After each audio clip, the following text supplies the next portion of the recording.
Bitcoins made some people very rich indeed, at least on paper. I've made an extraordinary amount of money. For some investors here, it's a roller coaster ride as values plunge. My son says, hurry up and become a Bitcoin millionaire, Mum. We discover the power behind Bitcoin. Every single one of these is a desktop computer. There are thousands of them. But is this all just some media hype? It's human nature to jump on the bandwagon. It's what every great bubble is made of, and they're calling this the greatest bubble of all time.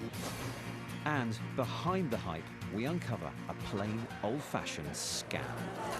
What are we all here for today? Money. Show me the money. Tonight on Panorama, who wants to be a Bitcoin millionaire?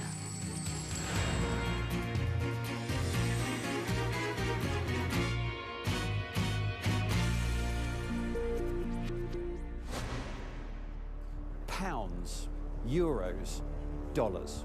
They're all currencies that we know and we recognise.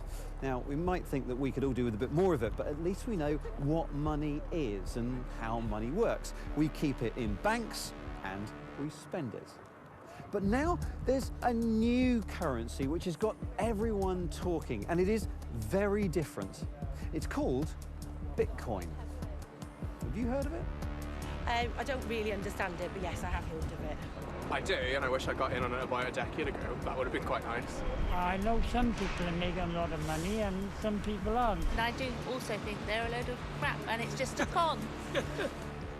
I've been following Bitcoin for the past 5 years, and even now there's still a lot of confusion about it. For one thing, it might be called Bitcoin, but there aren't actually any physical coins or notes. You can't hold it in your hand.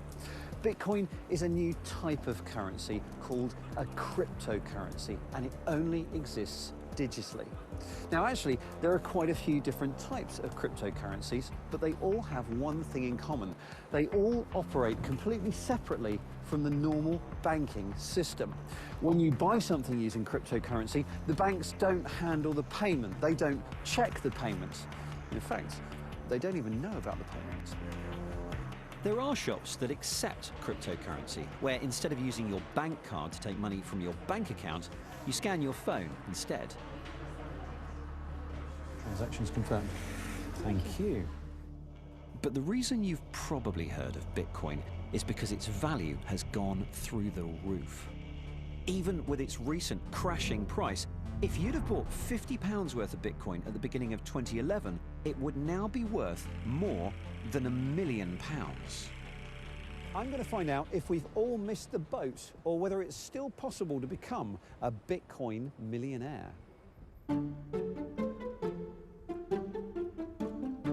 It started as something for computer geeks, but it's now moved into the mainstream. This is Millie. She's a Newcastle mum with 3 kids and 4 pugs. She's been buying and selling books on the side for almost 15 years, but now her new hobby is investing in cryptocurrency. 30,000 books I had to hand sort, yeah. Took me a whole year to do it. Considerably more hard work than dabbling with Bitcoin. My son says, don't do the books anymore. Hurry up and become a Bitcoin millionaire, Mum. She heard about it before Christmas, and she's been dabbling for the past couple of months, and has also earned commission getting family members to buy too. What I'm doing at the moment is I'm going to buy like £100 worth of Bitcoin. Oh my God, it's like my guilty pleasure. I'm sneaking a peek all day long. I bought Bitcoin in the hope that it might improve my life. If I lose my 400 or 500 quid, c'est la vie. All over the country, little pockets of people are starting to play around with cryptocurrency.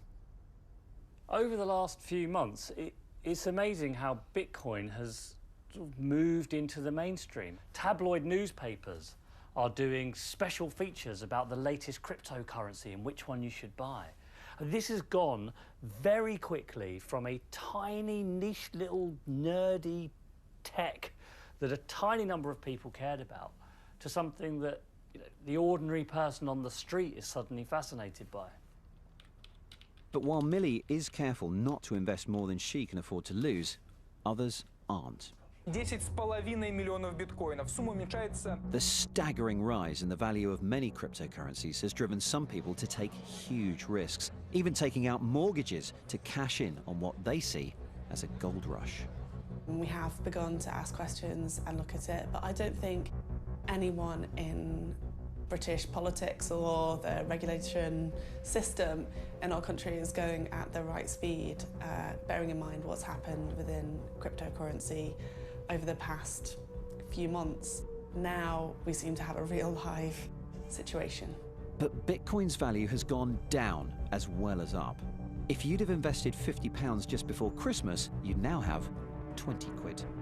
These recent price crashes have caused some authorities to act. Just last week, banking giant Lloyds banned its customers from buying cryptocurrency with their credit cards. They're worried about people racking up debt. The idea behind cryptocurrencies is that it's a way of storing money and making purchases without involving the banks. But remember, the banks don't just hold our money, they also keep a check on who has paid what. They are a trusted central point. So how do you do banking without the banks? When you want to buy something normally, using your normal bank card, this is what happens. I give my card details to the shop asks the bank if I'm good for the money. The bank checks its records to see if I've got enough in my account. If I do, it lets the shop know. It updates its records to show the movement of money from my account to the shop's. Oh, and it takes a little cut for its trouble. Now, if you wanted to remove the bank from that system, who else would you trust to keep those records and not alter them or cheat in any way? Well, I wouldn't trust you. I wouldn't trust you. In fact, I wouldn't trust any single person. But I might trust everyone. The idea is you don't have a central record of transactions. Instead, you distribute many, many copies of this ledger around the world. Each owner of each copy records every transaction. So there's no way that a forged transaction can make it in. If I try to alter a ledger, it won't match all of the other copies. And it gets rejected. So, to buy something using cryptocurrency, I give the shop my details. The shop asks all the bookkeepers if I'm good for the money. The bookkeepers all check their records to see if I have enough. If I do, they tell the shop, and then all update their records to show the movement of money. Oh, and one of them, at random, will be given a reward of some newly created cryptocurrency. This is how cryptocurrencies work. And remember, all of these bookkeepers, all of these ledgers, they're not actually people, they're computers. Lots of computers. And I mean a lot. That random reward for being a bookkeeper is an important point. It was the original incentive for people to use their home computers to help keep the books. But I feel the scale of these places is tipping the odds away from average investors. Every single one of these is a desktop computer. There are thousands of them, all wired together and all doing one thing: bookkeeping for cryptocurrency. And because every so often they get that reward of new cryptocurrency, they call this operation mining. Now, this particular mine contains 20,000 machines, a very expensive setup. As well as the cost of all of this hardware, running an outfit like this also costs a lot in electricity. That's not just electricity to power the computers, but also to power the cooling systems to stop this lot overheating. That's why they put this one in Iceland. Like a lot of mass computing operations, north is best. It means you don't need to run energy-hungry air chillers. You just suck in that freezing air from outside. Oh, and the electricity here is geothermal and really cheap, thanks to the volcanic activity just underground. Despite all of that, though, this place spends more than €1 million a month on electricity. So you can imagine how much money they're making. It's absolutely remarkable that you have these banks of computers, warehouses full of them, all over the world. All these computers and all the amazing things they could be doing and all the computing power that could be spent on all sorts of tasks is being dedicated solely to this one peculiar job of mining a cryptocurrency. It's absolutely ridiculous in some ways that this is what we're using our computers for. The higher the price of cryptocurrencies, the more money the miners stand to make, and the more mines spring up. Зарубежных частных организаций начали принимать к оплате так называемые биткоины, виртуальные деньги. Thanks to more and more press coverage and more chatter on social media, rumors of a gold rush have spread. And in any gold rush, there will be winners and losers. I know many people are still going to invest. I understand that. And it's not because you're stupid. It's not because you're wrong. It's human nature. This incredible thing called a fear of missing out, right? It's just such a powerful thing. And wherever there's the promise of gold, there's also those who want to exploit the prospectors. This might look like a rock concert, but it is in fact a recruitment drive for a cryptocurrency called Onecoin. Based on the success of Bitcoin, but better, smarter, and more innovative. Onecoin, we're told, will make us rich beyond our wildest dreams. Layla got interested in cryptocurrency after a trusted friend and Onecoin salesman asked her along to one of the meetings. It took me 20 years to save up this money. I made lots of sacrifices with 2 jobs while studying, and the aim was ideally to get into the property ladder, use it for my marriage, as well as help my mum and my brother. Layla attended a seminar similar to this one 18 months ago in London. It encouraged people to sign up to a scheme to help spread the word about the Onecoin cryptocurrency. So, Panorama decided to go undercover to see the hard sell for ourselves. We wanted to investigate how unsuspecting investors are lured by Onecoin to part with their hard-earned cash. What are we all here for today? Show me the money. Layla felt pressured by the salesman, handing over £32,500 of her savings in just one day. He then went on to telling me there was guaranteed return of more than £400,000, and I was making the best decision of my life. People mined the Bitcoin and they became millionaire overnight. So Onecoin is going through the same phase. I then told my mum, I told my brother, I told my sister, and that totaled up to £56,000. Listening to the sales pitch, you can see why the family thought that they'd struck gold. What do you earn a year? What would you like to earn? 6 figures is good, right? We make 35,000 a week. So, we should have listened to you a long time ago. It's like, yes, if you did, you would be a multi-millionaire like me. You can make millions of wealth into this industry, and very quickly. Not so for Layla, though. Shortly afterwards, she discovered she'd lost access to all her money. And that's when I realized that I had just made the poorest decision in my life. Last month, the Bulgarian authorities raided Onecoin's headquarters and shut down their servers. It's one of many investigations from around the globe. Several of Onecoin's representatives were arrested in Britain. In a statement to Panorama, Onecoin told us that they have offered full cooperation and are collaborating with all authorities to finalise the case as soon as possible. However, they claim that Layla had gathered enough information to take an informed decision, and that she'd received, activated and used her accounts. Therefore, we consider that there is no legal reason for claiming a refund from the company. Today, Layla is shattered. She's lost her life savings in what is essentially an old-fashioned pyramid scam using cryptocurrency hype. And she's not the only victim.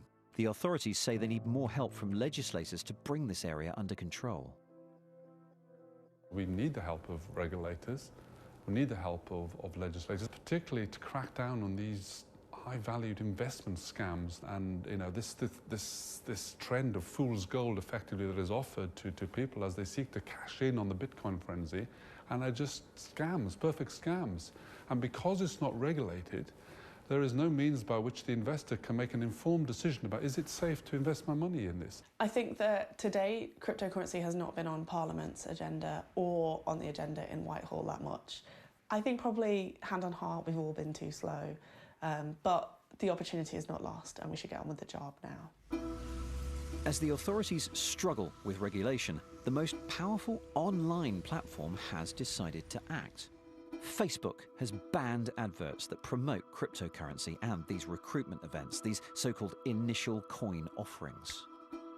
But away from some out-and-out cons, there are other ways that cryptocurrencies can be used to subvert the system. Remember how cryptocurrencies bypass the banks?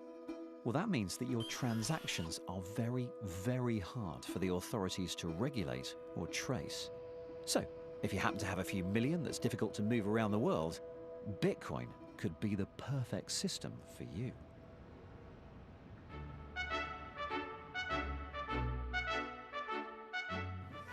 So here we have a beautiful property. It's 4,800 square feet. The asking price is £17.5 million. And this property is available to be acquired in Bitcoin. And in fact, that's the preferred method of payment. Elisa Dadiani is a London art gallery owner who brokers deals between ultra-rich sellers and ultra-rich buyers. Fine art, Formula One cars, precious stones, bullion, fine wine, bloodstock, thoroughbred horses, all the normal categories. So you have a new breed of high net worth individual. They've made a lot of money with cryptocurrency. So now we have a problem. How do we cash in those holdings? So there is another way of doing things. Move from crypto into tangible assets. I mean, it's a great problem to have. And this is where the unregulated nature of cryptocurrency really comes into its own. One of the reasons to not use conventional currency is because you can't. A lot of our clients are from China, Russia, and these are the people who are willing to put a lot of money into the UK market. How do you move this money from a sanctioned nation, for example, Russia? How do you move this money here? If you are under this sanctioned domain, you would have probably had your money frozen at some point. You have banks controlling what and how you spend your money. There are transactions always being flagged up, even though there's nothing wrong with them, but just because they don't look like your normal transactions, you're going to probably acquire cryptos and then very easily transcend that handicap. Elisa stresses that she does stringent checks on clients to make sure their money is clean before she deals with them. Others aren't as scrupulous. One of the things around cryptocurrencies is that they have come along at a time when anti-money laundering and know your client regulations has reduced the supply of legitimate money to the illegal economy. And so we've seen a substitute coming through in the form of Bitcoin. This ability to make payments which avoid going through the banks is what really kick-started Bitcoin, by making it the digital currency of choice for criminals. Since its earliest days, websites on the darknet have allowed the trade of illegal goods like drugs and weapons, with Bitcoin considered a safe way to make payments and even pass funds to terrorist organizations. But it's the use of cryptocurrencies to hide money earned through crime which is particularly worrying authorities. There are 3 or 4 billion pounds worth of dirty money that are being laundered each year, I think, in Europe through virtual currencies. It's still a small proportion of the overall amount, but it's quickly growing. And of course, because this is an unregulated area, highly anonymized, it's very difficult for the police in most situations to identify who's actually cashing this out.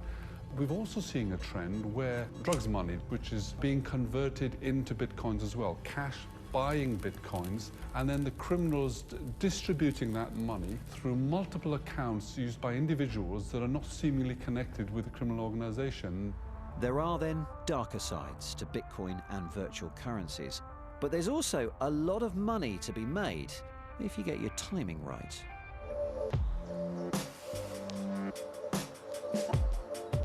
I'm traveling to the heart of this new movement, San Francisco. In the 60s, this city brought the world hippie culture and free-thinking ideas. Today, it's an anti-bank revolution the people here want, and these early adopters are far more interested in cold, hard cash than free love. I've come to the Crypto Castle, a new age commune of which Jeremy Gardner is the king. So tell them to look at the volatility. It's something you Google. Volatility of Bitcoin. Now, the castle is actually a 3-story house, which this 25-year-old sublets to other cryptocurrency enthusiasts. I'm surprised we've got so many beds in a house that accommodates so many millionaires. The millionaires usually, once they make their millions, they move out. So. Right, okay. In 2013, he put all his savings into cryptocurrency. And after 4 years of growth, I've made an extraordinary amount of money relative to what I ever conceived. To me, crypto assets are like social security for millennials. In theory, young people that invest today have the potential to see a lot of their wealth being generated just by holding these crypto assets as they appreciate in value over the next years and decades. It's the investment opportunity of a lifetime. I've lived through crashes in the value of these assets before, and if my net worth dropped 95% tomorrow, it would have no effect on my happiness. It strikes me that even if it drops 95%, you are still going to be very wealthy. I'd still be fine. But you know, I don't want to come off as too obnoxious. Right, okay. hang around with these guys for just a little while and you do get the sense that something really is happening here. They talk a good game. But Jeremy is only a Bitcoin millionaire. Next stop, a billionaire. Recently named by Forbes as one of the richest cryptocurrency investors on Earth, and one who truly believes it will change everything. This is the future currency. You're not going to use pounds and dollars and euros and whatever anymore. In 5 years, you're going to walk into a Starbucks and you're going to try to pay them pounds or dollars or euros, and he or she will laugh at you because they'll say, well, wait a second, don't you have any Bitcoin?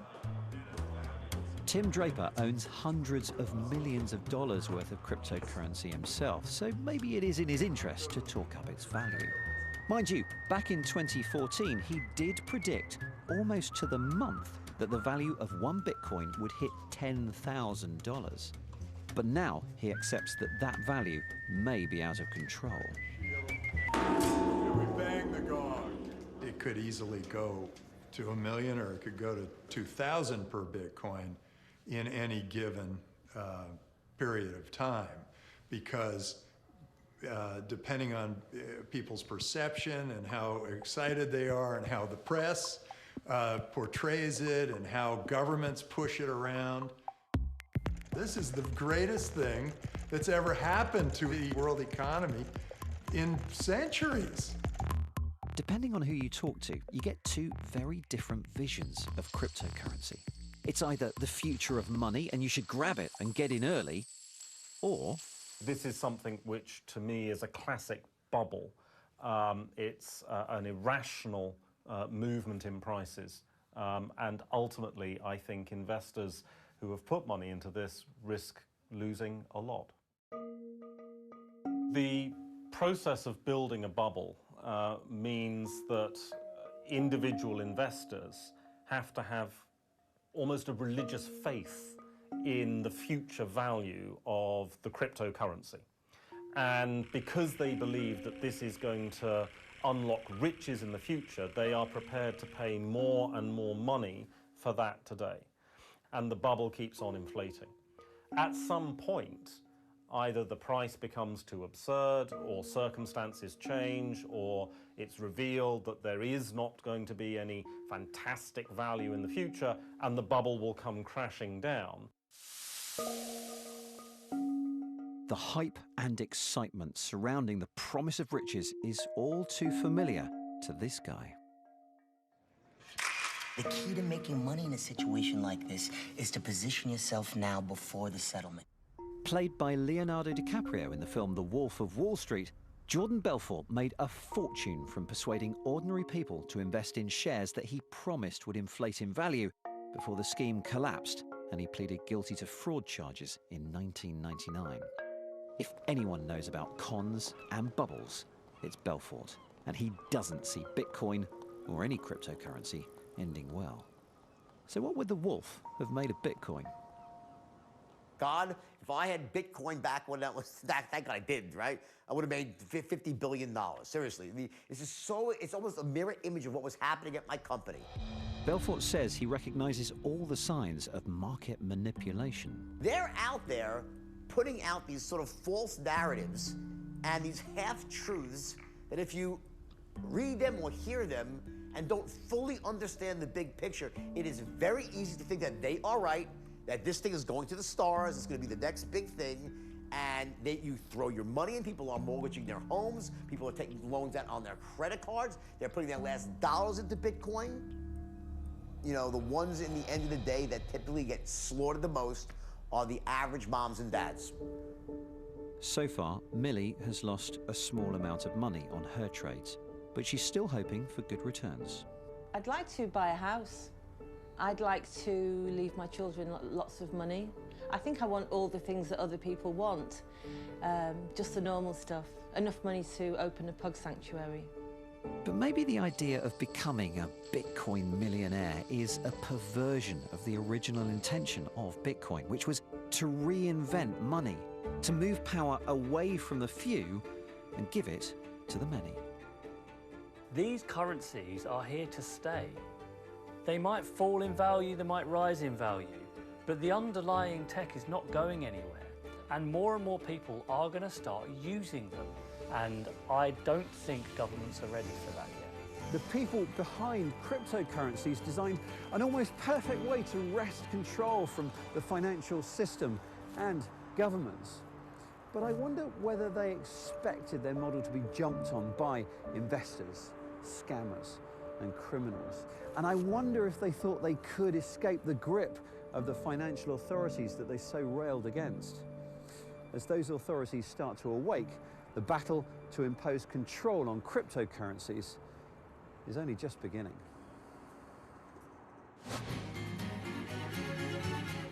Holly Smith reveals how her condition helps others to save cash in Asperger's Money Savers on BBC iPlayer. Gritty new drama on BBC Two now as a murder fuels a web of deceit in David Hare's Collateral. And here on BBC One, Mary Beard on the life and brutal death of Julius Caesar.